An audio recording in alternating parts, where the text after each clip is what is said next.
Hello students, Radhe Radhe. Quantum भौतिकी की एक और क्लास में आप लोगों का स्वागत है। और जैसा कि आप लोग जानते हो, आज हम लोग डिस्कस करेंगे तरंग पैकेट। ठीक है, जिसको एक और नाम से जानते हैं तरंग संघ। तरंग संघ, वेव पैकेट। ठीक है, तो हम बात करें वेव पैकेट होता क्या है। तो सबसे पहले अपने वैज्ञानिक आए थे डी ब्रोगली। ठीक है, तो डी ब्रोगली नाम तो सुना होगा आप लोगों ने। डी ब्रोगली की परिकल्पना, हेडिंग डालेंगे हम डी ब्रोगली की परिकल्पना। हाँ, ये वही परिकल्पना जो आपने क्लास 12th में पढ़ी थी। क्या कहा था? इंग्लिश वाले डालेंगे hypothesis of de Broglie. De Broglie के अनुसार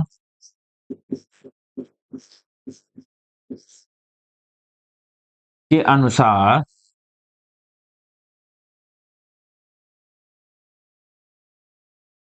हर कण से संबद्ध, कण से संबद्ध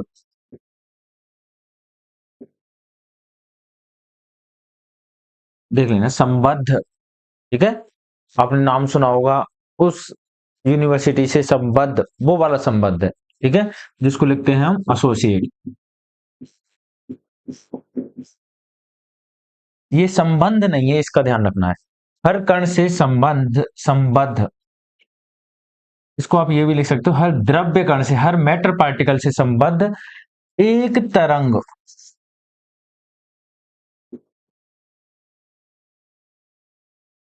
हर कण से संबद्ध एक तरंग होती है। ठीक है,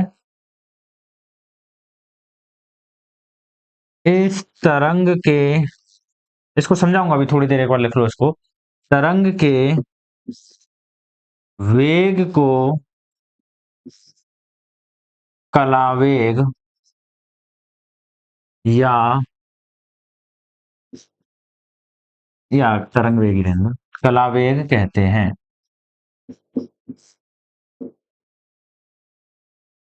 ठीक है, जिसे फेज वेलोसिटी बोलते हैं, जिसे वीपी से व्यक्त करते हैं।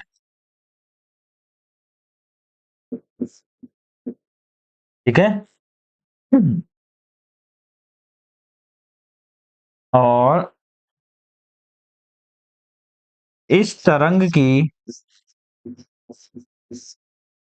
तरंग दैर्ध्य क्या होती है? तरंग दैर्ध्य संवेग के व्युत्क्रमानुपाती होती है।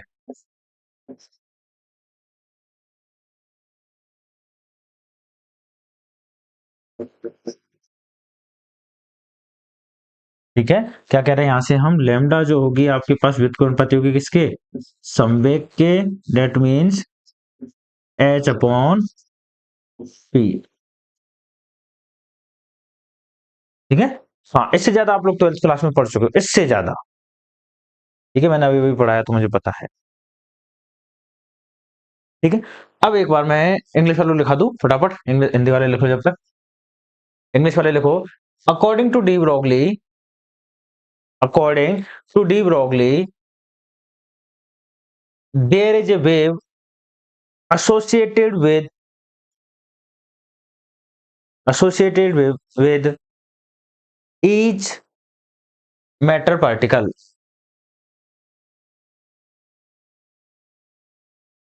Each matter particle. The velocity of wave is known as phase velocity. The velocity of wave is known as phase velocity. It is represented by Vp. It is represented by Vp. Wavelength of wavelength of this wave is inversely proportional to momentum. Wavelength of this wave is inversely proportional to momentum.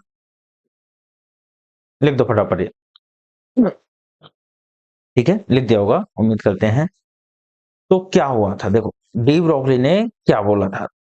सबसे पहले अगर आप बात करो तो हम लोगों ने लाइट की ड्यूअल नेचर की बात की थी।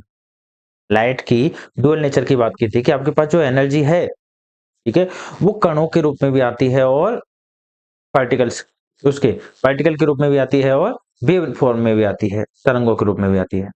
ठीक है, जो हमने चैप्टर पढ़ा था ड्यूअल नेचर ऑफ लाइट, अभी नहीं 11वीं में पढ़ा है, जब तो पढ़ते थे आप लोग। ठीक है, उसके बाद में अब हम बात करें कि डी ब्रोगली ने क्या बोला। डी ब्रोगली आया, उसने बोला कि सिर्फ लाइट ही क्यों है, मतलब जो एनर्जी ही क्यों है जिसके पास ड्यूअल नेचर है, रेडिएशन ही क्यों है जिनके पास ड्यूअल नेचर है। आपके पास हर जिनकी पार्टिकल नेचर है, देखो हर कण से जिनके पास जिनकी खुद की कण नेचर है उससे संबंध भी तो तरंग हो सकती है। ठीक है, हमने बोला लाइट की ड्यूअल नेचर होती है कि हमको दिख रही है तरंग रूप में, मतलब दिख तो नहीं रही है पर हम जानते हैं कि वो तरंग रूप में आ रही है। उसने हमने आगे चल के उसको प्रूव भी किया, उसके पास कैसी नेचर है, कण नेचर है। ठीक है, लेकिन उसने बोला कि सिर्फ लाइट ही क्यों जिसके पास ड्यूअल नेचर हो, हर पार्टिकल के पास भी तो ड्यूअल नेचर हो सकती है। ठीक है, तो अब उसने प्रूव भी किया इस चीज को कि हर कण से संबद्ध एक क्या होगी, वेव होगी। ठीक है, और उसकी तरंग दैर्ध्य क्या होगी, संवेग के व्युत्क्रमानुपाती होगी। मतलब जितना ज्यादा संवेग, जितना ज्यादा मास, उतनी ही क्या होगी, कम, उतनी ही कम, उतनी ही छोटी तरंग दैर्ध्य। ठीक है, आगे समझ में ये बात, लिख दो। ठीक, अब हम बात करें कि पहले हम तरंग दैर्ध्य, ये वीपी फेज वेलोसिटी की बातें करते हैं यहाँ पर थोड़ी सी।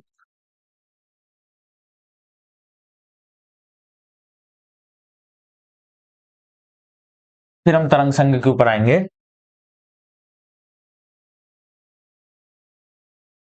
लैम्डा कितना निकाला हमने, एच अपॉन पी। अच्छा, इससे पहले थोड़ा सा एक चीज ध्यान रखना कि पी को हम लिखेंगे एच बार के और एनर्जी को लिखेंगे हम एच बार ओमेगा। ठीक है, अगर आप बोलोगे तो प्रूफ भी करवा देंगे इसे। ठीक है, ये आ गया डी ब्रोगली के अनुसार लैम्डा बराबर के एच अपॉन पी। एच क्या है अपने पास, प्लांक नियतांक है।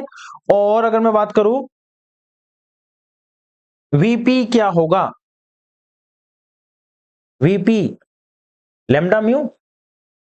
ठीक है, अच्छा, वेलोसिटी कला वेग, इंग्लिश वाले लिखेंगे इसको यहां पर फेज वेलोसिटी। वीपी बराबर क्या होगा, लैम्डा बटे टी, 1/टी क्या होता है, फ्रिक्वेंसी। ठीक है, वीपी क्या हो जाएगा आपके पास, ये म्यू बराबर के 1/टी। ठीक है, ये तो जानते हो। ये कहां से आया है, कहां से आया, वेग स्थिति में समय के सापेक्ष परिवर्तन, लैम्डा क्या है, वेवलेंथ दूरी बटे समय, वहां से आया है। ठीक है, जानते हो ये आप लोग। और अगर मैं इसको नाम दे दूं समीकरण नंबर 1, ठीक है, तो समीकरण 1 से मान रखने पर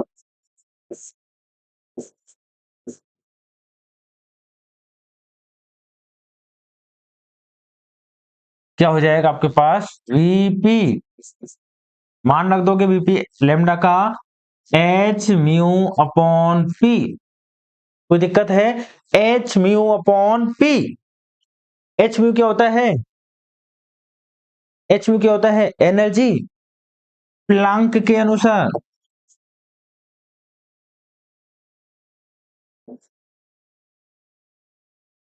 एच म्यू, सॉरी, ई बराबर एच म्यू। और मैं बात करूं आइंस्टीन के अनुसार,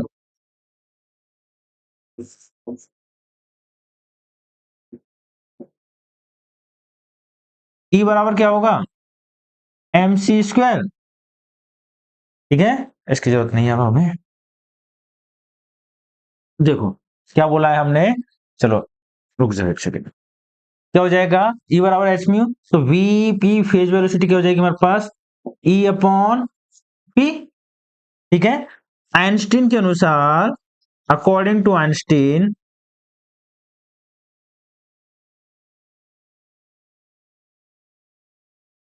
ई बराबर M C square and P बराबर कितना होता है, एम बी। तो यहाँ पर वीपी कितना निकल के आएगा हमारे पास, एम सी स्क्वायर बटे,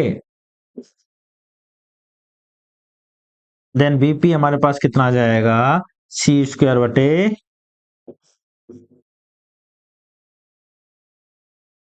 लिख दो एक बार फटाफट यहां तक।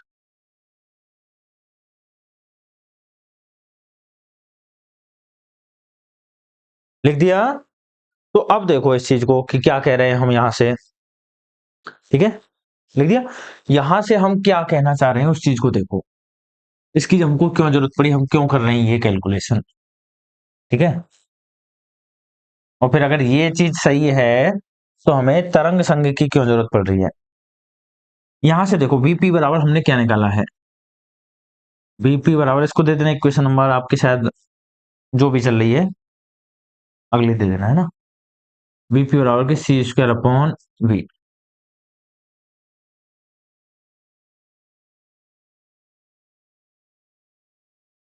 इसको देखो क्या कह रहा है ये। इसको अगर मैं इस तरह से अब देखो, अब लिखना नहीं है आपको, है ना, थोड़ी देर यहाँ पे समझना है। बीपी बराबर के सी इंटू सी अपॉन वी, क्या मैं इस तरह से लिख सकता हूं। ठीक है, अगर मैं इस तरह से लिख सकता हूं तो सी अपॉन वी, देखो वहां तक तो मुझे कोई दिक्कत नहीं है कि यदि केस फर्स्ट में लगा दूं, लिखना नहीं है, दोबारा बोल रहा हूं, समझ लो बस।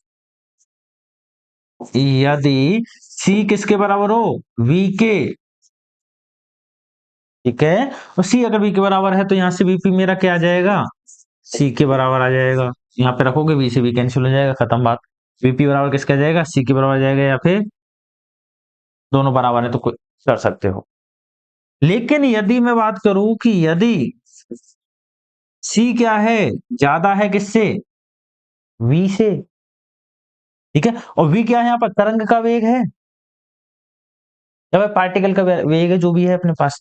ठीक है, ये किसका वेग है, कण का वेग, वेलोसिटी ऑफ पार्टिकल। ठीक है, सी क्या है, वी से ज्यादा है, तो सी अपॉन वी क्या होगा, सी अपॉन वी क्या होगा, बताओ। सी का मान ज्यादा है, छोटी संख्या का आप भाग दे रहे हो, क्या आएगा, वन से ज्यादा आएगा कि नहीं आएगा, या फिर ऐसे करो दोनों तरफ वी का भाग दे दो। ठीक है, सी अपॉन वी मेरा क्या आ जाएगा, वन से ज्यादा आ जाएगा, और वीपी को मैं गुना करूं, वीपी बराबर क्या है, सी इंटू कोई भी संख्या जो क्या हो, ग्रेटर देन वन हो। वन से बड़ी मैंने 1.1 भी ले ली, 1.1 क्या है, वन से बड़ी है, तो क्या आएगा, वीपीवी मेरा क्या आ जाएगा, सी से ज्यादा आ जाएगा। आएगा कि नहीं आएगा, दैट मीन्स कि ये तो पॉसिबल ही नहीं है, किसी भी पार्टिकल का वेग, किसी भी कण का वेग, किसी भी तरंग का वेग प्रकाश के वेग से ज्यादा होना। ठीक है, तो ये तो पॉसिबल है ही नहीं।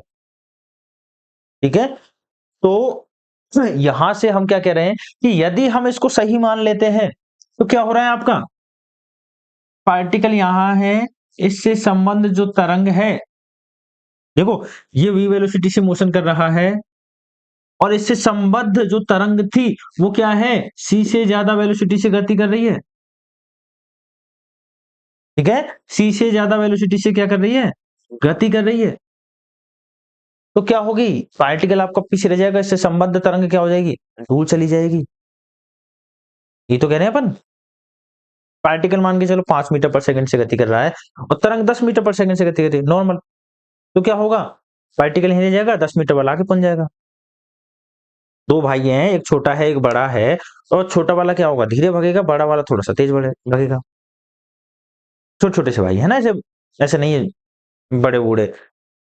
ठीक है, कि एक तो 50 साल का हो, दूसरा अपन का 30 साल का हो, तो 30 साल वाला तेज भागेगा। मैं उसकी बात नहीं कर रहा। एक की एज है 10 साल, दूसरे की एज है 5 साल, तो कौन सा तेज भागेगा? 10 साल वाला। ठीक है, तो दोनों भाई एक साथ भागे तो 5 साल वाला पीछे रह जाएगा।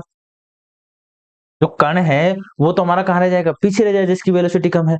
और जो तरंग है उसकी वेलोसिटी क्या होगी? ज्यादा हो जाएगी, आगे निकल जाएगी। ठीक है, तो ऐसा तो पॉसिबल है ही नहीं। उसने बोला है हर कण से संबद्ध एक तरंग है, तो मतलब कुछ ना कुछ तो कंसिडरेशन में गलती हुई है। उसी कंसिडरेशन में गलती को दूर करने के लिए यहाँ पर किया गया, यहाँ पे एक शब्द बोला गया कि हर कण से संबद्ध एक तरंग नहीं, एक तरंग पैकेट है। क्या है? एक ग्रुप ऑफ वेव है। ठीक है, और पार्टिकल, और हमने अनिश्चितता का सिद्धांत पढ़ा है कि ग्रुप ऑफ वेव है। ठीक है, ये एक तरंग है, यहाँ पर क्या है? ग्रुप ऑफ वेव है। और पार्टिकल इस ग्रुप ऑफ वेव में कहीं भी हो सकता है, हम उसको फाइंड नहीं कर सकते अनिश्चितता के सिद्धांत के अनुसार, लेकिन वो कहाँ होगा? अच्छा, ये एग्जैक्ट बना देता हूं मैं आपके पास। कुछ ऐसे होगा,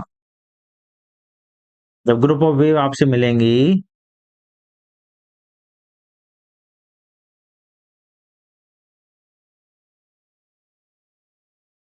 ग्रुप ऑफ वेव जब आपसे मिलेंगी, तो यहाँ पर क्या होगा? अध्यारोपण के सिद्धांत के अनुसार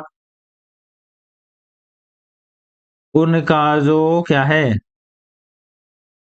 आयाम है, वो घटता बढ़ता रहेगा। लेकिन अच्छा, ये बराबर बराबर के बनाने हैं ना, अगर बनाओ तो। लेकिन पार्टिकल इसमें कहीं भी हो सकता है। पार्टिकल जो है, इस जो तरंग संघ है, ये एक तरंग संघ हो गया, एक तरंग पैकेट हो गया। ठीक है,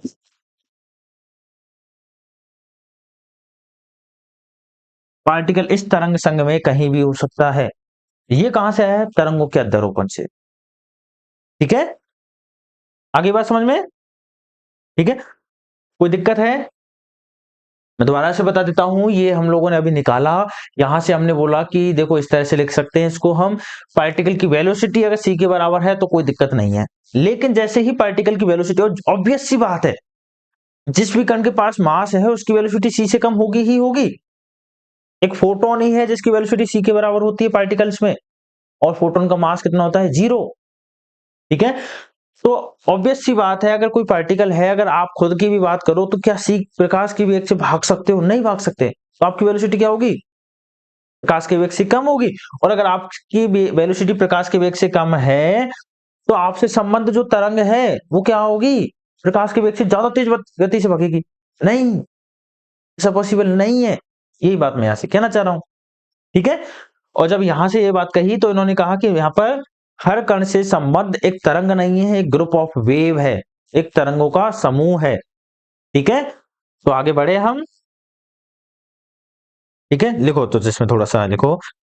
सही चीज लिखवाऊं क्या? चलो लिखवा देता हूँ, छोड़ो।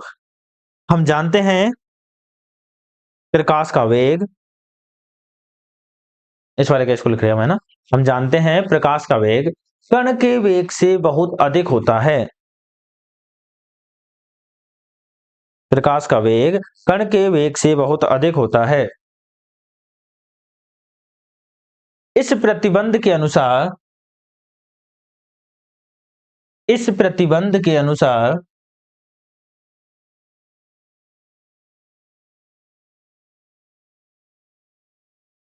तरंग का वेग, तरंग का वेग वीपी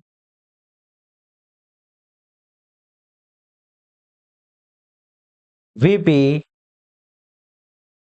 प्रकाश के वेग से, प्रकाश के वेग से तथा, प्रकाश का वेग किससे ज्यादा है? यहाँ पर कण के वेग से ज्यादा है, तथा कण के वेग से बहुत अधिक होगा। कण के वेग से बहुत अधिक होगा, अर्थात तरंग कण को पीछे छोड़ जाएगी, अर्थात तरंग कण को पीछे छोड़ जाएगी। लिख दिया यहां तक? अब एक मिनट और देखो, कि मान के चलो आपने बोला कि इस पार्टिकल से संबंधित तरंग है। ठीक है, लेकिन इसकी वेलोसिटी से ज्यादा क्या है? तरंग की वेलोसिटी है। ठीक है, इस पार्टिकल की वेलोसिटी से क्या है, तरंग की वेलोसिटी है, तो क्या होगा, पार्टिकल की वेव आगे चली गई, ठीक है, पार्टिकल की वेव इससे बहुत आगे चली गई है, ये पार्टिकल पीछे रह गया है, तो इससे संबंध जब वेव ढूंढने जाओगे, वो तरंग ढूंढने जाओगे, कहाँ जाओगे, लॉजिकल सोचना है, ये लिखना नहीं है कॉपी के अंदर, ठीक है, सोचना है बस ये। हाँ अगली लाइन में देखो, जो कि डी ब्रोगली की परिकल्पना का विरोधाभास है,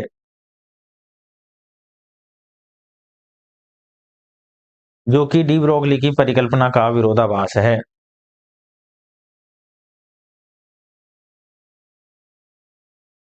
इस समस्या को या इस विरोधाभास की समस्या को दूर करने के लिए श्रोडिंगर वैज्ञानिक ने एक अवधारणा प्रस्तुत की, जिसे तरंग पैकेट की अवधारणा कहते हैं, जिसे तरंग पैकेट की अवधारणा कहते हैं। इंग्लिश वाले लिखो फटाफट।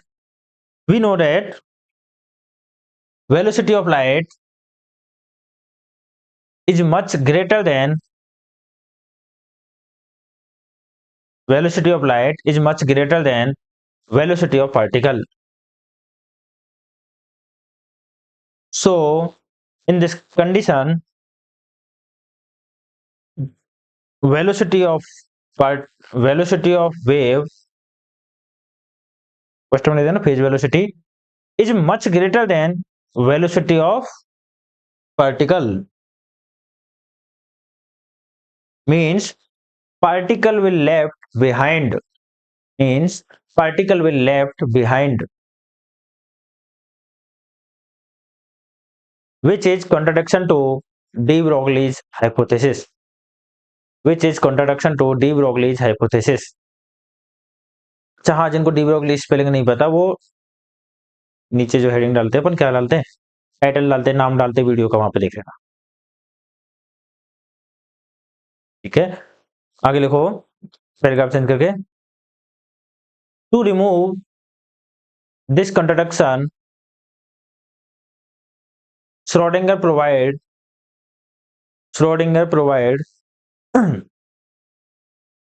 concept of wave packet. Schrodinger provide concept of wave packet. अगली लाइन में लिखो हिंदी वाले, तरंग पैकेट की अवधारणा के अनुसार, तरंग पैकेट की अवधारणा के अनुसार दो वेग परिभाषित किए जाते हैं, दो वेग परिभाषित किए जाते हैं। पहला कला वेग, जिसके क्वेश्चन में लिख देना वीपी, दूसरा समूह वेग, जिसके क्वेश्चन में लिख देना वीजी। इंग्लिश वाले लिख दो, according to concept of wave packet, two types of velocities are defined, two types of velocities are defined. The first one is, पहला लिख देना फेज वेलोसिटी, कोष्टक में V P, and the second one is group velocity V G.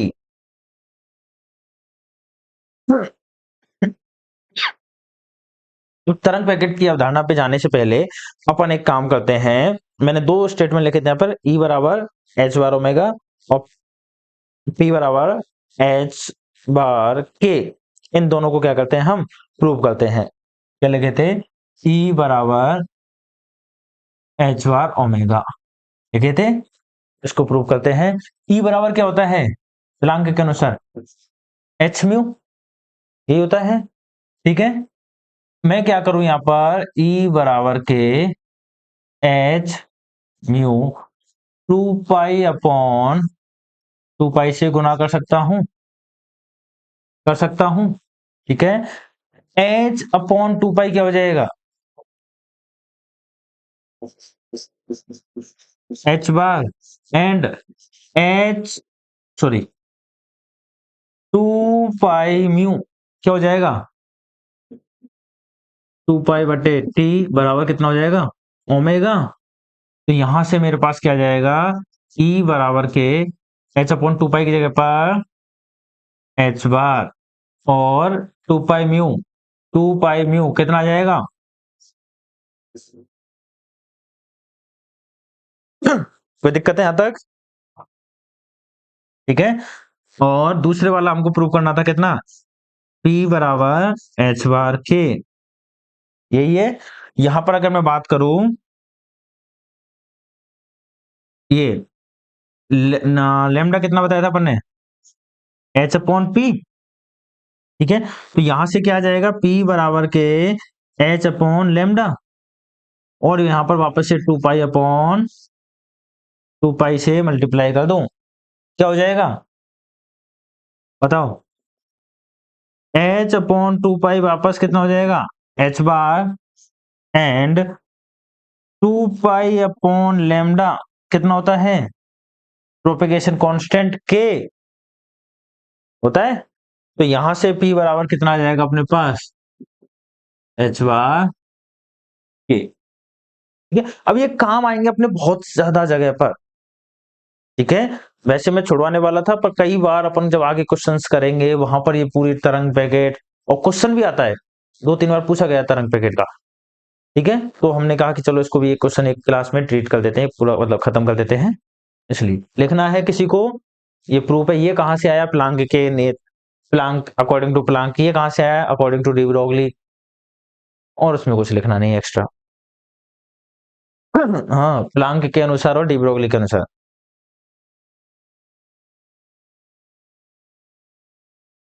ठीक है, लिख दिया। तो अब लिखो, अब हेडिंग डालो, तरंग पैकेट या तरंगों का अध्यारोपण, या तरंगों का अध्यारोपण।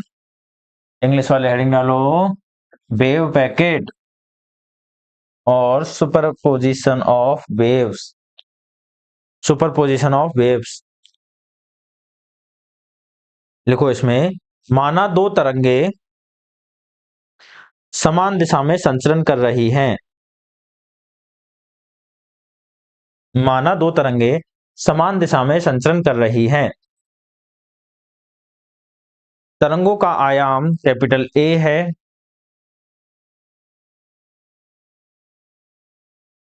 प्रथम तरंग की आवृत्ति ओमेगा 1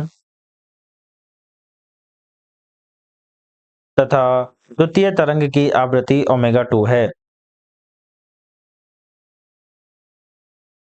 इसी प्रकार प्रथम तरंग के लिए संचरण नियतांक k1 व द्वितीय तरंग के लिए संचरण नियतांक k2 है। इंग्लिश वाले लिख देंगे, suppose two waves are travelling in same direction having amplitude capital A, having amplitude capital A, frequency of first wave is omega 1 and second wave is omega 2. Propagation vector for first wave is k1 and second wave is k2.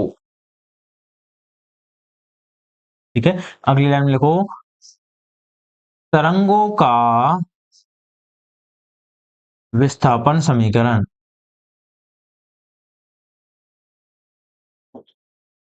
क्या होगा, y बराबर क्या होता है, capital A sign के x minus omega T, या omega T minus के x, कुछ भी लिख सकते हो ऐसे, यहां पर इससे कोई फर्क नहीं पड़ेगा, ओमेगा टी माइनस के एक्स।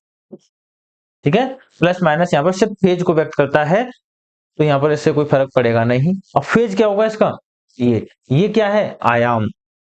फेज मतलब कला क्या है इसकी, ये क्या है, आयाम, ये क्या है, आयाम, ध्यान रखना इस चीज का। और इंग्लिश वाले लिखो, डिस्प्लेसमेंट इक्वेशन फॉर वेव, प्रथम तरंग के लिए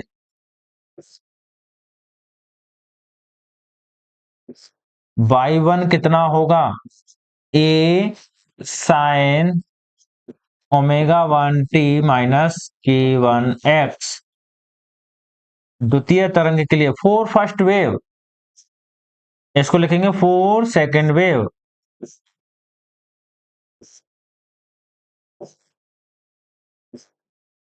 बाई टू बराबर के A sine omega two t minus k two x. ठीक है, अच्छा कल वाले क्वेश्चन हो गए थे क्या? तरंगों के अध्यारोपण के सिद्धांत से क्या कहता है तरंगों का अध्यारोपण सिद्धांत? y बराबर के y1 प्लस y2 ये होता है। तो यहां से क्या हो जाएगा, y बराबर के y1 का मान a sine omega 1t minus k one x plus a sine omega 2t minus k two x. यहां से अगर मैं a कॉमन ले लेता हूं तो क्या बनेगा, sine omega 1t minus k one x plus sine omega 2t plus minus k two x और कोष्टक बंद। यहां से देखो sine c plus sine d, sine c plus sine d क्या होता है, sine c plus d by two, ये two sine c plus d by two cos c minus d by, यही होता है। ठीक है, करेक्शन कर लेना अगर कुछ हो तो, मेरे हिसाब से तो यही होता है। लिख रहा है कोई? इसको इंग्लिश वाले लिखेंगे डिस्प्लेसमेंट इक्वेशन ऑफ वेव। ठीक है, यहां लिखोगे for first wave, for second, इसको लिखोगे फॉर सेकंड वेव, इसको लिखोगे फ्रॉम प्रिंसिपल ऑफ सुपरपोजिशन। लिख देगा फटाफट, for first wave, for second wave, superposition of waves, principle of superposition of waves.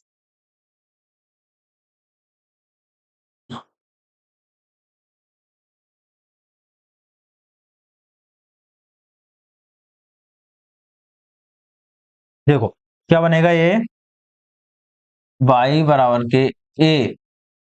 ठीक है, इसकी जगह पर क्या आएगा, टू साइन, ठीक है, c plus d by two, c ये रहा डी ये रहा, क्या आ जाएगा, omega one t minus k one x plus omega two t minus k two x बटे two cos c minus d omega one t minus k one x minus d कितना है, omega one t minus k two x. ठीक है, बटे to. ठीक है, इसको मैं थोड़ा सा चेंज कर दूं, इस प्रूफ में लिख दूं y बराबर के टू ए। ठीक है, और ये कॉस वाला है, कॉस को मैं आगे लिख देता हूं, कॉस, देखो कैसे लिख रहा हूं, omega one minus omega two बटे टू इंटू टी माइनस, यहां से कॉमन ले लेता हूं, क्या बन जाएगा, के वन माइनस के टू बटे टू इंटू एक्स और एक कोष्टक। देखो क्या किया है, पहले तो ये लिख लिया, इसको पहले लिखा है। ठीक है, ये दो omega one T omega two T. ठीक है, तो यहां से अगर मैं टी कॉमन लेता हूं तो क्या बनेगा, omega one minus omega two बटे two, omega one minus omega two बटे two into T minus minus minus, तीन माइनस के हैं ध्यान रखना। तो मैंने क्या किया, एक माइनस कॉमन ले लिया, तो यहां से एक कॉमन आ गया, एक ये कॉमन आ गया, तो ये बचेगा अभी भी। ठीक है, minus k one minus k two upon two into x, के one minus k two upon two into x. कोई दिक्कत है? सिमिलरली इसको अगर मैं करूं साइन, ये क्या बनेगा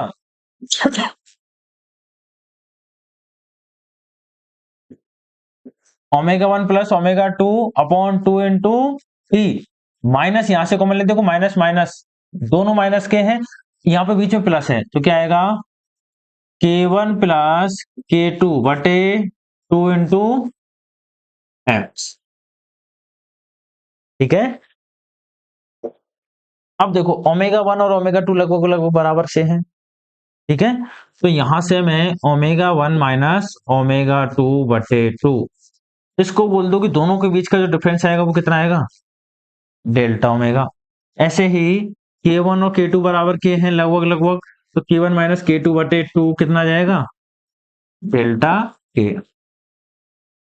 और अगर मैं बात करूं ओमेगा 1 प्लस ओमेगा 2 बटे 2, ये क्या आएगा, ओमेगा के बराबर, k1 प्लस k2 बटे 2, ये किसके बराबर आएगा, ठीक है मान लिया है हमने, है ना। और कैसे माना है, क्यों माना है, देखो एक तरफ 100 है, दूसरी तरफ कितना है,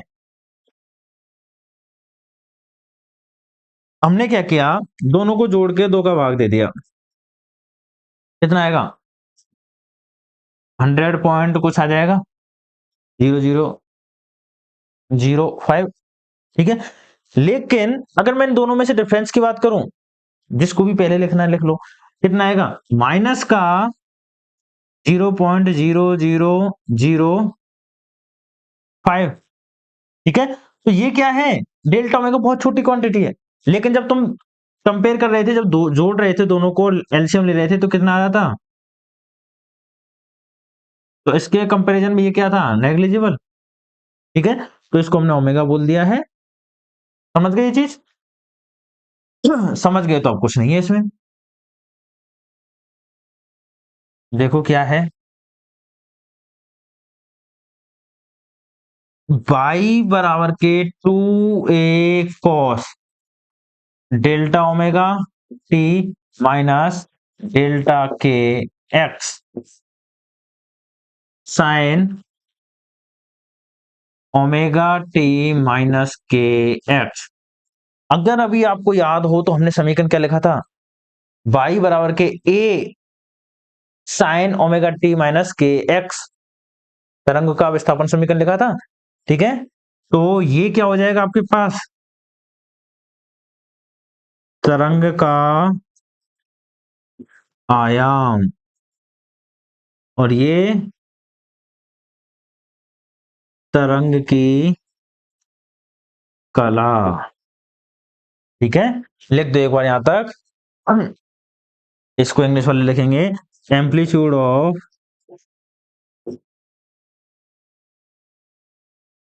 वेव, एंड इसको लिखेंगे फेज ऑफ वेव।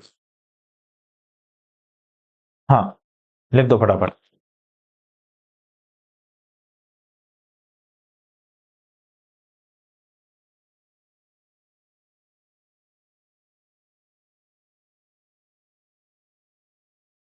हाँ, लिख दो, उपरोक्त समीकरण, उपरोक्त समीकरण परिणामी तरंग का समीकरण है, जो कि तरंग पैकेट को परिभाषित करता है, जो कि तरंग पैकेट को परिभाषित करता है। Above equation is equation of resultant wave which define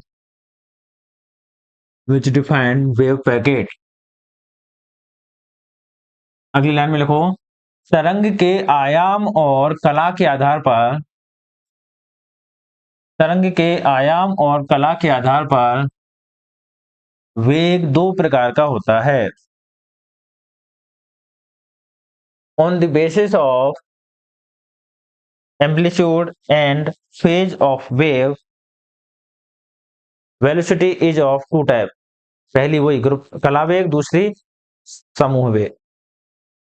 पहली है आपके पास कला वेग, तरंग वेग भी बोलते हैं जिसको हम, और क्या बोलते हैं इंग्लिश वाले लिखेंगे फेज वेलोसिटी, और दूसरी है समूह वेग, ग्रुप वेलोसिटी जिसको बोलते हैं। ठीक है, और यहां पर फर्स्ट हेडिंग डालो, फर्स्ट पॉइंट डाल के लिखो कला वेग फेज वेलोसिटी। ठीक है, हाँ, इसमें लिखो, यदि परिणामी तरंग की यदि परिणामी तरंग की कला नियत हो तो तरंग पैकेट का वेग कलावेग कहलाता है।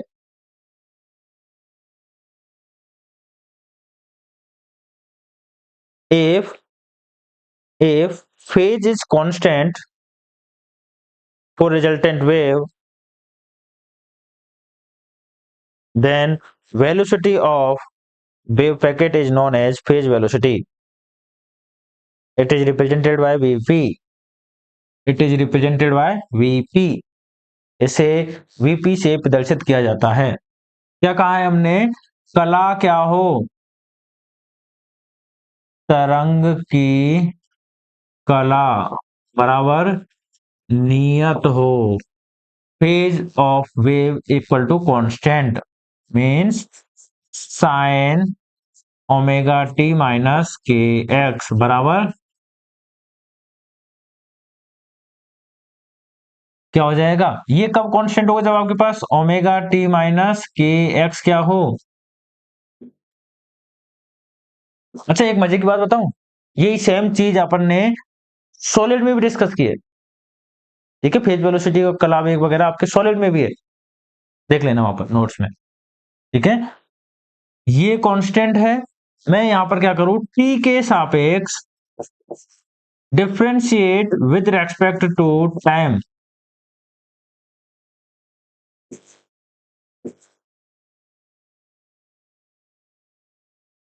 क्या हो जाएगा? टी के सापेक्ष करोगे तो ओमेगा टी का मान, टी का डिफरेंशिएशन 1 माइनस के डी एक्स अपॉन कॉन्स्टेंट का अवकलज 0 नहीं मिटा लेंगे अपन हम यहाँ पर। ठीक है, इसको इधर ले जाऊं, ओमेगा बराबर कितना हो जाएगा? K D x upon d t. ये क्या है? D x upon d t velocity क्या होगी? D x upon d t velocity आ गई, कौन सी आ गई? Phase velocity. तो यहां से वीपी कितना आएगा आपके पास? ओमेगा बटे के। ई कितना होता है? एच बार ओमेगा। ई कितना होता है? एच बार के। तो यहां से वीपी कितनी आ जाएगी? ई बटे पी।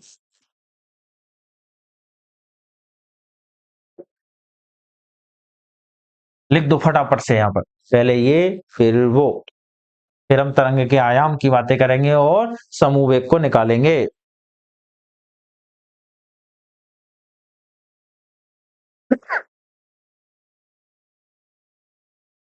अच्छा, ये नहीं आया कि अच्छा, ये कहां से आ गया?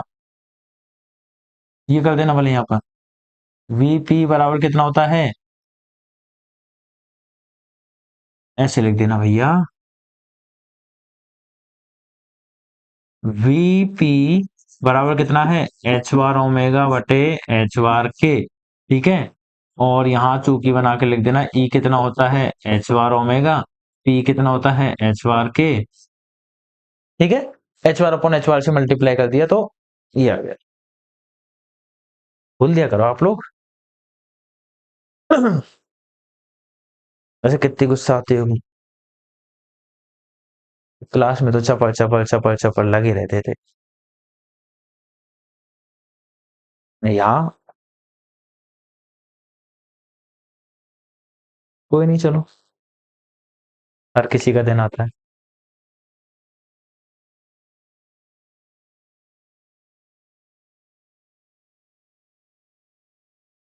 लिख दिया। अब हेडिंग डाल दो, समूह वेग, ग्रुप वेलोसिटी, और इसमें लिख दो, यदि परिणामी तरंग का आयाम नियत हो तो तरंग का वेग समूह वेग कहलाता है। If amplitude of resultant wave is constant, then then velocity of wave is known as समूह वेग। Velocity of wave is known as group velocity. Sorry.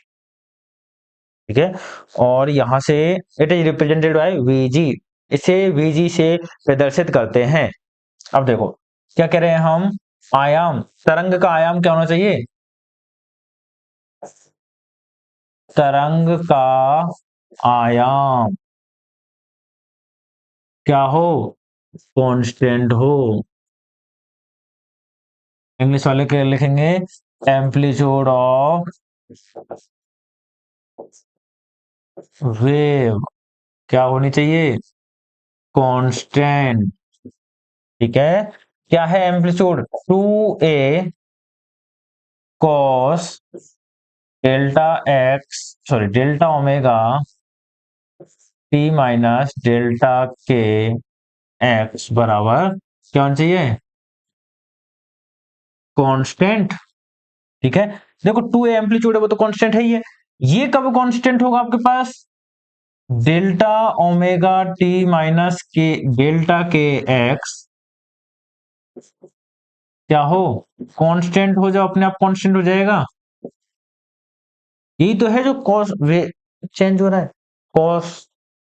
ठीक है, यहां से मैं बात करूं, डिफरेंशिएट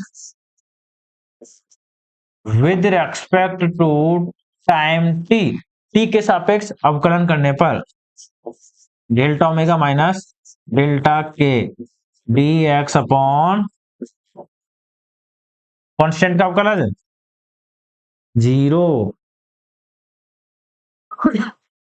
ठीक है, और यहां से इसको मैं क्या लिख सकता हूं, वीजी, वीजी बराबर कितना हो जाएगा, डी एक्स अपॉन ये कितना आ जाएगा, डेल्टा के माइनस का डी, इसकी जगह लिख दूं, छोड़ो उसको ले जाओ, डेल्टा ओमेगा बराबर के डेल्टा के, इसकी जगह पर वीजी, और वीजी बराबर आपका कितना आ जाएगा, डेल ओमेगा अपॉन डेल्टा के। ठीक है, इफ अगर चेंज क्या हो तुम्हारा, बहुत छोटा हो, ठीक है, तो डेल्टा को हम किस में परिवर्तित कर सकते हैं, डी में, या ठीक है, डेल्टा को किस में परिवर्तित कर सकते हैं, डी ओमेगा अपॉन डी के, ऊपर नीचे एच बार अपॉन एच बार से मल्टीप्लाई कर दूं,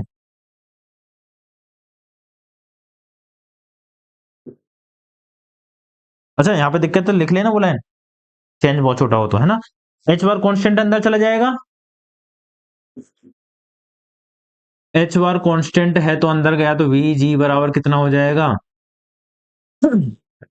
डी एच बार ओमेगा अपॉन डी एच बार के, वी जी कितना आ जाएगा, D E upon D P. ये दोनों सूत्र याद रखने हैं, वीपी का भी और वीजी का भी, लिख दो फटाफट,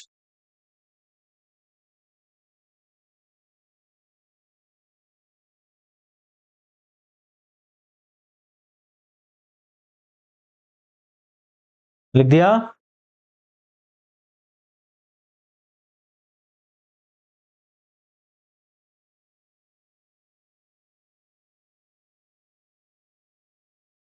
तो देखो अब मैं बात करता हूं नॉन रिलेटिविस्टिक केस की, इसी के अंदर केस लगा देंगे हम,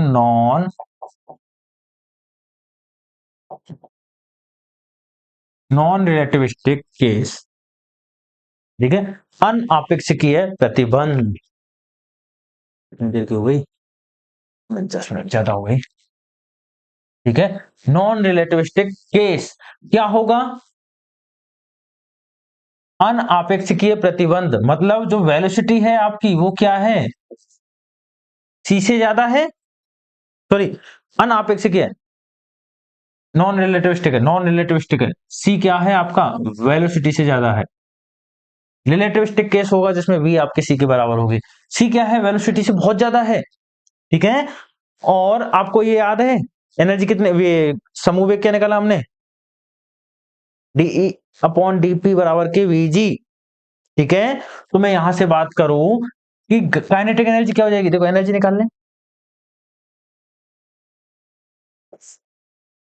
गतिज ऊर्जा, गतिज ऊर्जा की परिभाषा से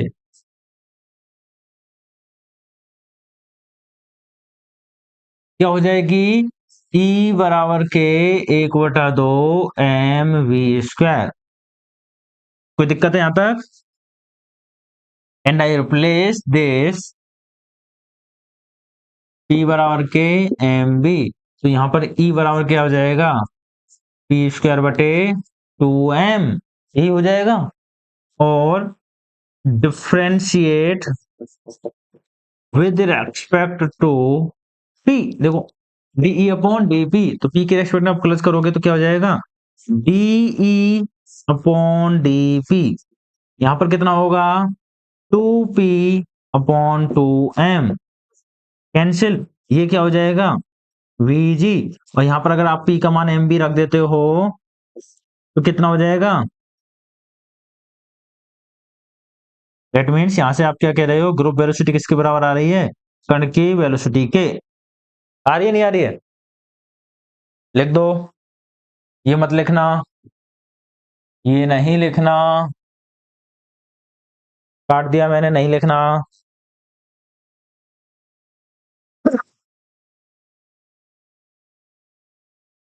लिख दिया। अब हम बात करें आपेक्षिकीय प्रतिबंध, रिलेटिविस्टिक के।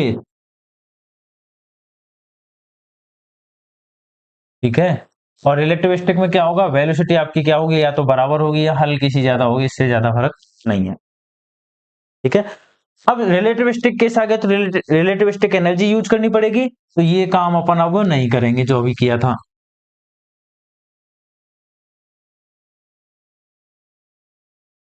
ठीक है, और क्या लिखेंगे यहां पर? आपेक्षिकता के, अच्छा छोड़ो, ऊर्जा संवेग संबंध समीकरण से, ऊर्जा संवेग संबंध, एनर्जी मोमेंटम रिलेशन से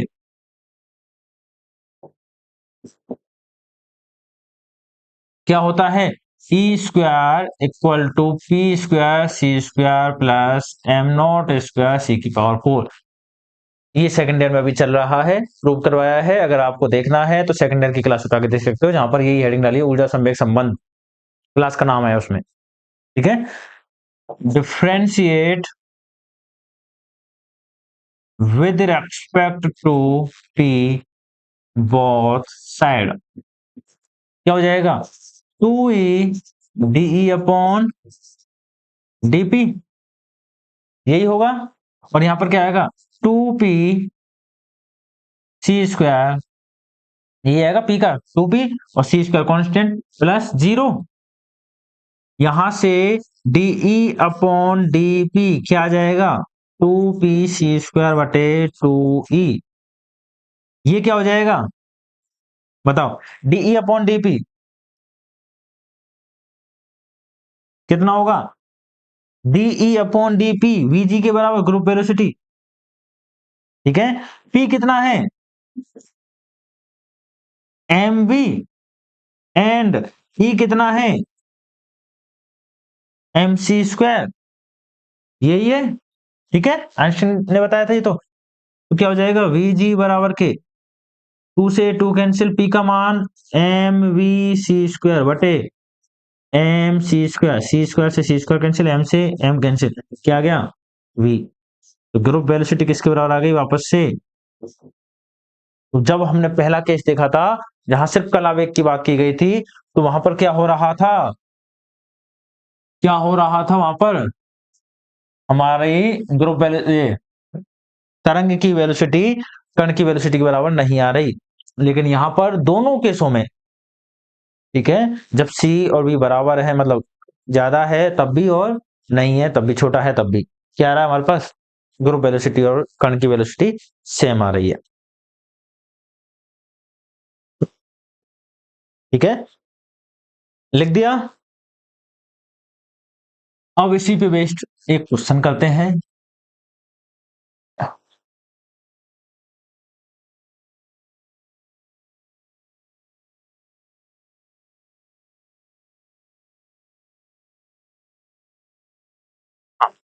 क्वेश्चन क्या कहता है, देखो लिखो, यदि पानी में तरंग का वेग, यदि पानी में तरंग का वेग जी लैम्डा अपॉन 2 पाई है, जी लैम्डा अपॉन 2 पाई है, तो समूह वेग की गणना कीजिए, तो समूह वेग की गणना कीजिए। If velocity of wave in water is then calculate group velocity, then calculate group velocity। ठीक है, सॉल्यूशन देखो क्या दे रखा है हमें, वीपी बराबर के, यहां लिख देना गिवन, ये दे रखा है। ठीक है, और अगर आप देखो 2 पाई अपॉन लेमडा क्या होता है, के 2 पाई अपॉन लेमडा, तो यहां से वीपी कितना आ जाएगा आपके पास, जी अपॉन के, ये कितना है वीपी। ठीक है, हम जानते हैं वीपी क्या होता है, फेज वेलोसिटी, ओमेगा अपॉन के, तो यहां से ओमेगा अपॉन के बराबर कितना आ जाएगा, कोई दिक्कत है, के इधर ले गए तो ओमेगा बराबर कितना आ गया, के कैंसिल हो जाएगा, ओमेगा बराबर कितना आ गया, रूट जी के। ठीक है, ओमेगा का मान कितना आ गया, ये आ गया। अगर आप देखो तो अभी हमने क्या किया था, वीजी क्या परिभाषित किया था, समूह वेग की परिभाषा से, वीजी बराबर क्या था, डी ओमेगा अपॉन डी के, तो इसका डिफरेंशिएशन कर दें, क्या हो जाएगा, समीकरण 1 का के सापेक्ष, यहां पे क्या लिखोगे, इसको पहले क्या लिखोगे, from definition of group velocity, इसको लिखोगे डिफरेंशिएट विद रेस्पेक्ट टू के ऑफ इक्वेशन 1, अवकलन करने पर क्या बनेगा, देखो वी जी, अच्छा ओमेगा का करोगे तो डी ओमेगा अपॉन डी के बराबर, रूट जी कांस्टेंट है बाहर आ गया, डी अपॉन डी के, किसका कर रहे हो, रूट के का, ये क्या हो जाएगा वीजी, और यहां से क्या आ जाएगा, रूट जी कांस्टेंट, रूट के का कितना होगा, 1/2 अंडर रूट, यही आएगा, वीजी कितना आ जाएगा यहां से 1/2, किसके बराबर है ये, वीपी के, देन वीजी कितना आएगा आपके पास 1/2 वीपी, लिख दो फटाफट से इसको, आया हुआ क्वेश्चन है एग्जाम में, और एक बार आ गया है तो दोबारा भी आ सकता है। हाँ, ये मत बोलना कि सर कितनी बार आ रखा है, दिख तो रहा है आप लोगों को। हाँ,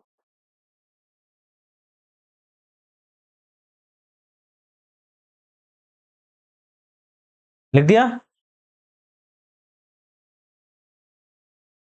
लास्ट क्वेश्चन आज का, लिखो, यदि किसी तरंग के लिए कोणीय आवृत्ति, यदि किसी तरंग के लिए कोणीय आवृत्ति ओमेगा स्क्वायर बराबर के alpha k plus beta k cube है,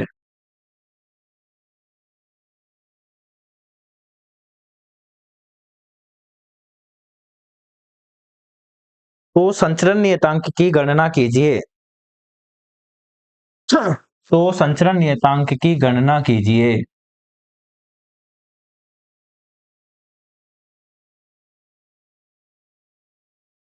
या जहां, जहां समूह वेग तथा कला वेग एक दूसरे के तुल्य हैं,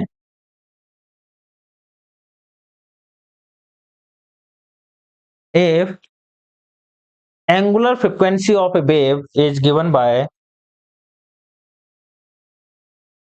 omega square equal to alpha k plus beta k cube. Then calculate propagation constant k for VP for group velocity and phase velocity are equivalent. देखो क्या कह रहा है यहां पर, क्या दिया हुआ है वही गिवन, क्या दे रखा है, वीपी बराबर के वीजी दे रखा है, बोला उसने इक्विवेलेंट है, एक दूसरे के तुल्य है, और ओमेगा स्क्वायर बराबर किसके दे रखा है, alpha k plus beta k cube. Equation 1 दे दिया, इसको इक्वेशन नंबर 2 दे दिया। ठीक है, के का मान हमें निकालना है, क्यों ना हम क्या करें, पहले वीपी निकालने यहां से, या फिर जो भी निकल जाए, डिफरेंशिएट विद रेस्पेक्ट टू के बोथ साइड। क्या हो जाएगा, 2 omega D omega upon D के बराबर अल्फा प्लस बीटा 3 के स्क्वायर, यही आएगा। ठीक है, और ये क्या हो जाएगा आपका वीजी। ठीक है, 2 ओमेगा यहां लिख देंगे हम डी ओमेगा अपॉन डी के किसका है, वीजी के बराबर है, अल्फा प्लस बीटा 3 के स्क्वायर, 3 बीटा के स्क्वायर। ठीक है, अब यहां से मैं क्या करूं, हमें क्या दे रखा है, वीपी बराबर वीजी, सिंस वीपी बराबर किसके है, वीजी के हैं, तो वीजी जगह पे क्या लिख सकता हूं मैं, ओमेगा अपॉन के लिख सकते हैं इस कंडीशन से। ठीक है, तो यहां पे क्या हो जाएगा आपके पास, 2 ओमेगा ओमेगा अपॉन के बराबर अल्फा प्लस 3 बीटा के स्क्वायर। ये क्या हो गया, 2 ओमेगा स्क्वायर बराबर के alpha k plus 3 beta k cube, ये को गुना कर दिया था और ओमेगा को इधर गुना कर दिया, ओमेगा स्क्वायर का मान रख दूं मैं समीकरण 2 से, पुट वैल्यू फ्रॉम इक्वेशन 2, क्या बन जाएगा हमारे पास, ये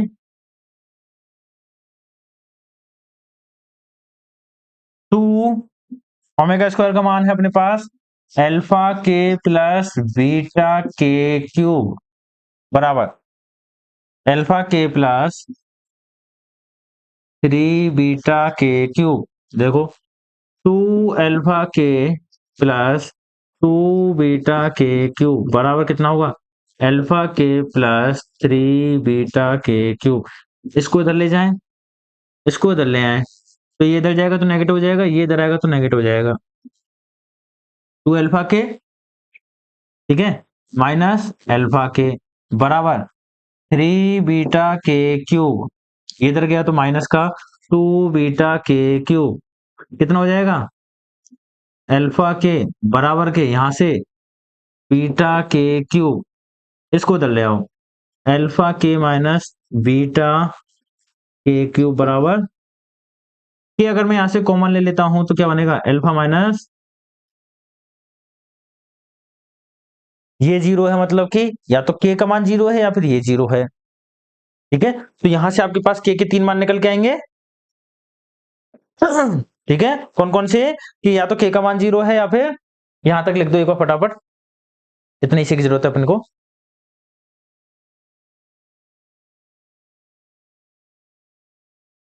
ठीक है, तो यहां से अपने पास के मान निकल के कौन कौन से आएंगे,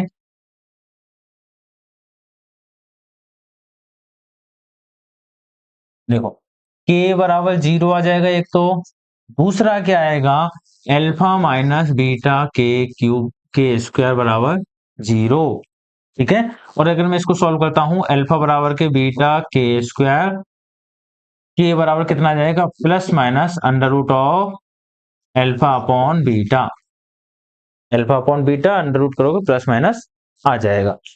देखो यहां से के कितने मान आए, के बराबर 0 प्लस माइनस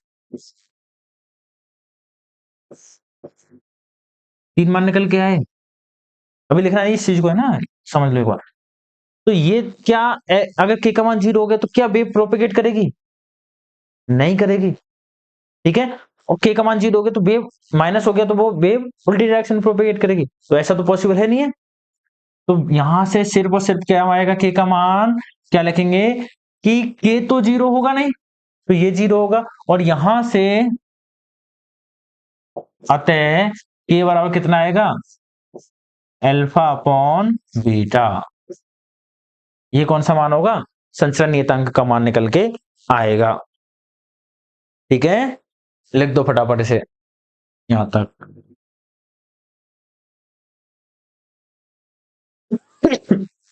ये क्यों नहीं हुआ, क्योंकि अगर के का मान 0 हो जाएगा तो अपने पास क्या होगी, वेव कांस्टेंट, मतलब वेव प्रोपेगेट ही नहीं करेगी। के क्या है यहाँ पर संचरण नियतांक, के 0 हो गया तो वेव तरंग जो हमारी संचरण करेगी ही नहीं। के का मान नेगेटिव हो नहीं सकता, तो यहां से के का मान कितना आया है, अल्फा अपॉन बीटा का अंडर रूट। लिख दिया। ठीक है, चलो यहां तक आपके एक और क्वेश्चन कंप्लीट होता है। तो अभी तक हमने देखो हाइजेनबर्ग के क्या अनिश्चितता का सिद्धांत और उसके चारों अनुप्रयोग किए। लास्ट वाली क्लास में हमने क्या किया था, क्या किया था, अच्छा, ठीक है। आज हमने क्या किया है, तरंग पैकेट को डिस्कस किया है, और लास्ट वाले में कौन सा किया था हमने, हाँ, तरंग पैकेट और उसके प्रसामान्यीकृत नियतांक और उनकी बातें की थी। ठीक है, प्रसामान्यीकृत नियतांक और उसका एक्सपेक्टेशन वैल्यू प्रत्याशामान की बातें की थी, उसके क्वेश्चंस किए थे, वो क्वेश्चंस आपको करने के लिए भी दिए थे, उम्मीद करता हूं हो गए होंगे। ठीक है, आज हमने तरंग पैकेट की बात की है। तरंग पैकेट को शुरू से उठा के पूरा एक चैप्टर, अगर इंग्लिश मीडियम वाली बुक उठाओगे तो उसमें एक चैप्टर है पूरा, वो पूरा चैप्टर हम लोगों ने डिस्कस कर लिया है, पूरा चैप्टर ही डिस्कस कर दिया हमने। ठीक है, क्योंकि उससे क्वेश्चन जो बनना वो एक एक ही क्वेश्चन है, उसमें अपन को कंप्लीट डिस्कस करना है, वो यही है। न्यूमेरिकल आ गया तो कोई दिक्कत नहीं है, तो आप फटाफट करके आगे बढ़ जाओगे। न्यूमेरिकल नहीं आया तो वही क्वेश्चन आएगा। ठीक है, तो कंप्लीट पढ़ लेना। यहां से आगे हम कल श्रोडिंगर समीकरण की बातें करेंगे। ठीक है, तो चलो मिलते हैं फिर अगली क्लास में, तब तक के लिए देखते रहिए, पढ़ते रहिए, और हाँ, अपने दोस्तों को बता दीजिए कि इंपोर्टेंट क्वेश्चन की क्लासेस चल रही हैं। मेरे को एक बच्चा मैसेज कर रहा है कि सर आप तो बोल रहे थे कुछ करवा देंगे, आप करवाए नहीं रहे हो। बता दो आप खुद ही, क्योंकि ग्रुप में वो मैसेज देखते नहीं है। ठीक है, तो आपके जितने भी ग्रुप हैं वहां पर शेयर कर दो, एटलीस्ट उनको पता तो चले, जिनको लेनी है क्लास वो ले लें, जिनको नहीं लेनी वो नहीं ले, वैसा कोई जरूरत नहीं है, जिनको नहीं लेनी है उनकी भी। ठीक है, पर एटलीस्ट बाद में वो मुझे ये तो नहीं ब्लेम करें कि सर आपने बताया नहीं, वरना हम तो पढ़ लेते शुरुआत में ही। ठीक है, क्योंकि टेलीग्राम ग्रुप पे शायद ही आप महीने में एक बार खोल के देखते हो, अगर नोटिफिकेशन नहीं आया तो, और बहुतों ने तो अनइंस्टॉल भी कर दिया है। ठीक है, चलो फिर पढ़ते रहो, और कोई समस्या आए तो पूछते रहो। राधे राधे।